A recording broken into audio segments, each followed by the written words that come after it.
The eyes of the world on President Biden during his State of the Union speech tonight, with his presidency facing critical issues on multiple fronts. With a pandemic, an aching economy, and an overseas military conflict, tonight's speech is expected to address not just domestic issues, but international ones as well.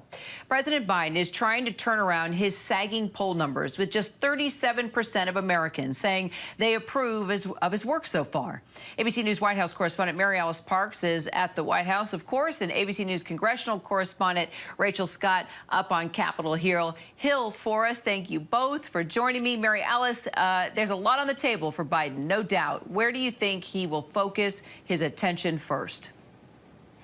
Yeah, Kira, President Biden has a significant challenge in front of him, and his team knows it. You're right that domestically, he has to thread this needle and both talk about his past successes, but not make it sound like the country's ready to celebrate. He has to acknowledge that people are extremely frustrated with inflation and is still suffering quite a lot of pain and loss from this last year during COVID.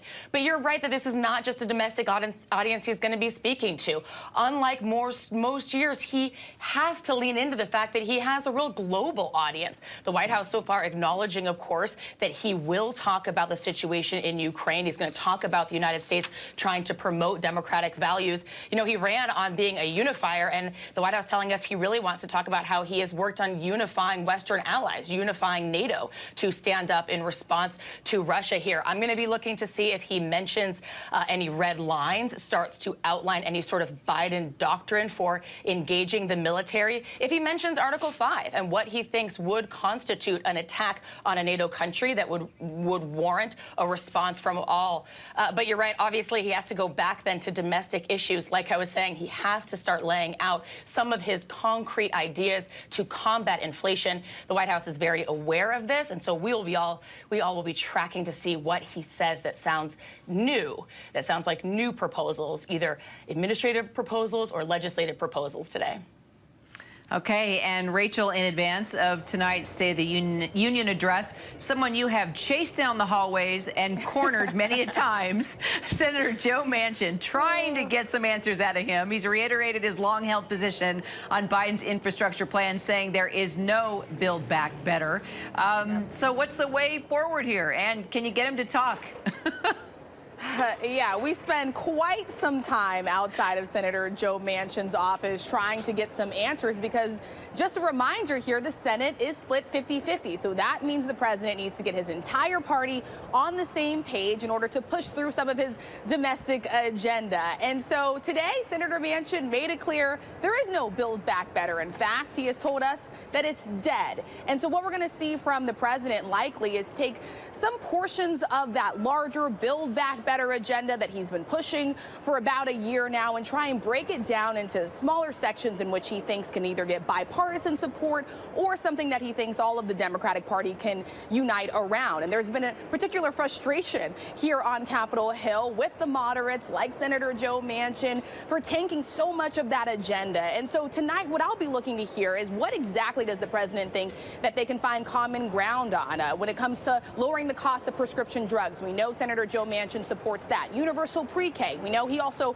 supports that as well. But something that is top of mind for Senator Joe Manchin is inflation. I can tell you every single morning he gets a text message on his phone from an aide with the national debt number. It is top of mind for him. And so our latest poll, where 6 out of 10 Americans are feeling some hardship from inflation at a 40-year high, that is all warning signs for Senator Joe Manchin, and it's causing him to want to move a little bit slower on the president's domestic agenda. All of this, of course, happening during a critical midterm election year, Kira.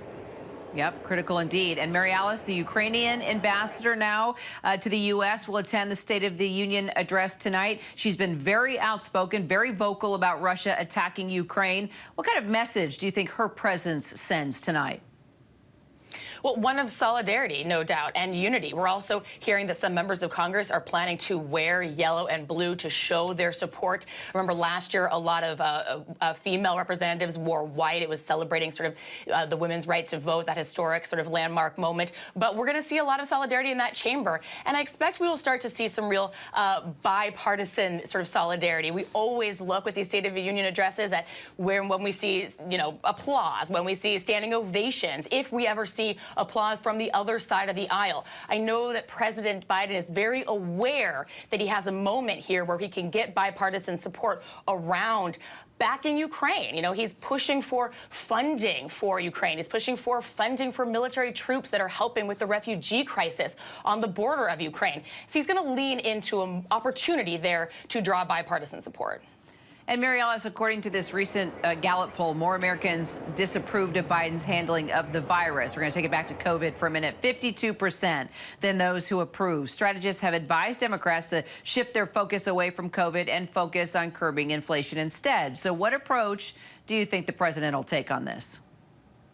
Yeah, Kira, I think exactly that. The president so far, his team laying out a number of policy proposals to combat inflation that he's going to talk about during this speech. Things like helping with the supply chain, promoting competition, manufacturing. We've seen in the last few weeks, the president has been traveling around the country trying to promote his infrastructure package. We're hearing that he's going to roll out some very specific details, specific goals for how they're going to implement that infrastructure package. And he's also been spending a lot of time at the White House with big CEOs and people that are businesses that are rolling out manufacturing programs, and Intel announcing a new chip plant in Ohio. He's going to lean into that space and try to talk about what the administration is doing to combat rising costs. You know, to Rachel's point as well, he's going to have to talk about some of those domestic policy issues that are just so popular. Things like paid family leave. We know the White House says he's going to advocate again for a $15 minimum wage. But of course, that's also risky because he runs the risk of reminding Democrats that some of these incredibly popular programs he just didn't get done. Rachel, what do you think? What will the GOP response be tonight? Yeah, and all eyes are on that Republican response because this is particularly a spot that's given to a rising star in the opposite party. So Iowa Governor Kim Reynolds will be delivering the Republican take tonight, and she's the first female governor of the state. This is someone that actually rolled back COVID mandates and measures to keep schools open and businesses open in her state. So what we're going to see tonight is a very big preview of the message for Republicans ahead of this midterm election, ahead of 2024. Expect them to attack the president on everything, including inflation. They know that is hitting Americans' pocketbooks right now, and they're really going to go hard on that as well, Kira. Okay, we're all tuning in tonight. Mary Alice, Rachel, thanks, guys.